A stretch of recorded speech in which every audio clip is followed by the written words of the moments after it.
আসসালামু আলাইকুম, আমি ফাইজা আলম চৌধুরী নরি, marketing officer of campus group limited. আমি ক্যাম্পাসের লন্ডন শাখা থেকে এখানে কথা বলছি কিভাবে উচ্চতর ডিগ্রির জন্য আপনারা ইউকেতে আসতে পারেন। ক্যাম্পাস গ্রুপ থেকে আমরা যে কোনো ধরনের উচ্চতর ডিগ্রির জন্য ইন্টারন্যাশনাল স্টুডেন্টদের হেল্প করে থাকি। এবার আসি আমরা কিভাবে অনার্স ডিগ্রির জন্য যুক্তরাজ্যে আপনারা আসতে পারবেন। অনার্স ডিগ্রির জন্য আপনাদের আইএলটিএস বাংলাদেশে যেসব আমাদের স্টুডেন্ট আছেন ওনাদের আইএলটিএস ন্যূনতম 6 থাকতে হবে।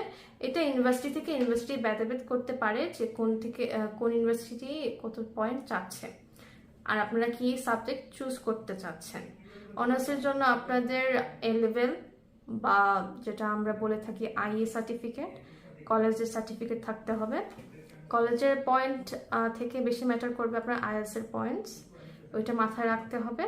আপনার বাকি অন্য সাধারণ ডকুমেন্টস যেমন পাসপোর্ট, তারপর ব্যাংক স্টেটমেন্ট, তারপর আপনার একটা সিভি, এগুলো মাস্ট থাকতে হবে।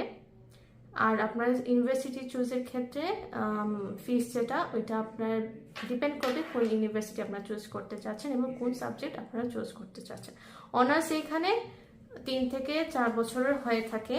আপনারা যদি ফাউন্ডেশন ইয়ার থেকে কোর্স করতে চান তাইলে এটা 4 বছরের হবে, আর যদি 3 বছরের কোর্স করতে চান তাহলে ফাউন্ডেশন ইয়ার ছাড়া ডাইরেক্ট ফার্স্ট লেভেল থেকে আপনারা স্টার্ট করতে পারবেন। ফিস ভ্যারি করে আপনার ইউনিভার্সিটির উপর, অবশ্যই ডিপেন্ড করে আপনি কি রকম সাবজেক্ট চুজ করছেন এবং কি রকম কোন ইউনিভার্সিটি কোন সিটিতে আসতে চাচ্ছেন। অনার্স বা ব্যাচেলার্সের ক্ষেত্রে আমাদের যেসব ইউনিভার্সিটি লন্ডনের ভিতরে আছে সেগুলোর মধ্যে কয়েকটি উল্লেখযোগ্য ইউনিভার্সিটি হলো London Metropolitan University, Greenwich University, তারপর হচ্ছে গিয়ে London South Bank, University of West Trinity Saint David, এন্ডিয়া Ruskin University and many more. আপনারা যে সমস্ত ইউনিভার্সিটিতে আসতে চাচ্ছেন লন্ডনের ভিতরে ওদের ফিস একটু বেশি হতে পারে, বাট তারপরেও আপনাদের বাজেটের সাধ্যমতো আমরা ট্রাই করব ইউনিভার্সিটি দেখতে। এরপর হচ্ছে কি আপনাদের সাবজেক্ট, আপনার এটা স্টুডেন্টের অফকোর্স এটা স্টুডেন্টের উপর ডিপেন্ড করে সে কোন সাবজেক্টে বেশি ইন্টারেস্টেড, কোন সাবজেক্ট সে আসতে চাচ্ছে। এখানে আপনি ম্যাথমেটিক্স নিয়ে পড়তে পারবেন, সায়েন্স নিয়ে পড়তে পারবেন, বায়োমেডিক্যাল সায়েন্স নিয়েও পড়তে পারবেন, তারপর ল কোর্স আছে, এলএলবি করতে আসতে পারবেন, ইঞ্জিনিয়ারিং কোর্স করতে আসতে পারবেন। তারপর হচ্ছে গিয়ে আপনার অনেক ধরনের হেলথ অ্যান্ড সোশ্যাল কেয়ার বা নার্সিং কোর্স খুব ডিমান্ডিং এই দেশে, এটাতেও আপনি আসতে পারবেন। এটাও ডিপেন্ড করে আপনার ইচ্ছার উপর আর আপনি কোন ইউনিভার্সিটি চুজ করছেন ওইটার উপর। যদিও আমরা সব ধরনের সাবজেক্টের সাথে সব ইউনিভার্সিটিতেই কাজ করে থাকি।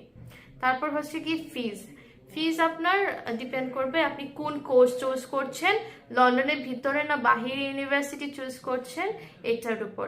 আমরা মোটামুটি ট্রাই করি স্টুডেন্টদের বাজেটের মধ্যে ইউনিভার্সিটি রাখতে, তারপরেও ট্রাই করব স্কলারশিপের ব্যবস্থাও করতে। ফিজের ক্ষেত্রে এটা ডিপেন্ড করে স্টুডেন্টরা কোন ইউনিভার্সিটি চুজ করছেন। ইউনিভার্সিটি ভেদে এটা 13,000 পাউন্ড থেকে 20,000 পাউন্ড পর্যন্ত হতে পারে, যেটা বাংলাদেশি টাকায় 20 লক্ষ থেকে 40 লক্ষের মধ্যে থাকতে পারে। অনেকের প্রশ্ন থাকতে পারে যে ব্যাংক স্টেটমেন্ট কিভাবে দেখানো লাগবে, কত দেখানো লাগতে পারে, কত দিনের জন্য দেখানো লাগতে পারে এই ব্যাপারে। ব্যাংক স্টেটমেন্টের জন্য আপনার ইউকে গভর্নমেন্ট ওরা চাইবে যে আপনি স্টুডেন্ট হিসেবে এসে আপনার নিজের মেনটেনেন্স কস্টটা আপনার নিয়ে আসছেন কিনা, এইটা ব্যাংক স্টেটমেন্ট ওরা দেখে যে নিজের কস্ট আপনি নিজে বহন করতে পারবেন কিনা। এটা অনেক সময় ভিসার ক্ষেত্রেও একটা গুরুত্বপূর্ণ পয়েন্ট হিসাবে ধরা হয়। ব্যাংক স্টেটমেন্টের জন্য আপনারা ন্যূনতম 28 দিন থেকে ম্যাক্সিমাম 90 দিন পর্যন্ত দেখাতে পারবেন সরকারকে। যেহেতু স্টুডেন্টদের অনেকের ফিজের উপর অ্যামাউন্ট ডিপেন্ড করে, তারপর আমরা সাজেশন দিব 25 থেকে 40 লক্ষ টাকার একটা অ্যামাউন্ট দেখানোর জন্য। এটা ডিপেন্ড করবে আপনি কত টাকা ফিস দিয়ে আসতে পারছেন, কত টাকা ফিস আপনার বাকি থাকছে।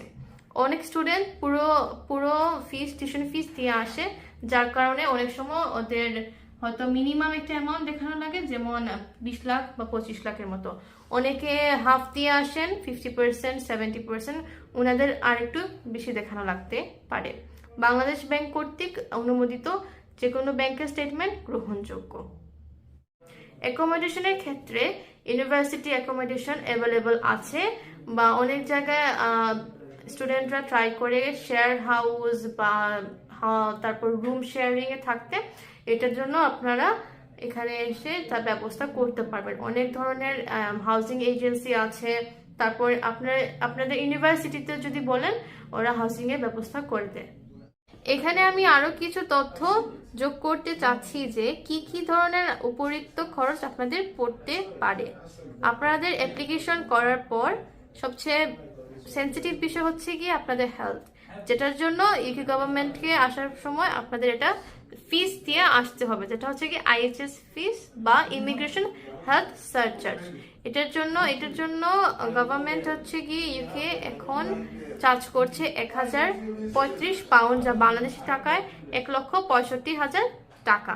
তার উপর হচ্ছে কি আপনার টিবি টেস্ট দিতে হবে, যেটা হচ্ছে কি অ্যামাউন্ট 8,850 টাকা। তার উপর যোগ হবে কি এমবিসি ফিস, যেটা ইউকে গভর্নমেন্টের ওয়েবসাইট থেকে ধারণা করা হচ্ছে 550 পাউন্ড বা বাংলাদেশি টাকায় 88,000 টাকা উল্লেখ করা হয়েছে। সর্বশেষে আপনাদের মনে প্রশ্ন আসতে পারে কিভাবে আমাদের সাথে যোগাযোগ করবেন। আমাদের সাথে যোগাযোগ করার জন্য আমাদের ওয়েবসাইটে দেখতে পারবেন, অনেক ধরনের ইনফরমেশনও পাবেন সেখানে। আমাদের ওয়েবসাইট হচ্ছে গিয়ে www.campusgroup.com। আমাদের ইমেল অ্যাড্রেস হচ্ছে গিয়ে info@campusgroup.com। এটা হচ্ছে গিয়ে আমাদের ভিজিটিং কার্ড। আপনারা চাইলে সেটা স্ক্রিনশট করে রাখতে পারেন, তারপরে উক্ত নাম্বারে বা উক্ত ইমেল অ্যাড্রেসে যোগাযোগ করতে পারেন। ধন্যবাদ, ভালো থাকবেন।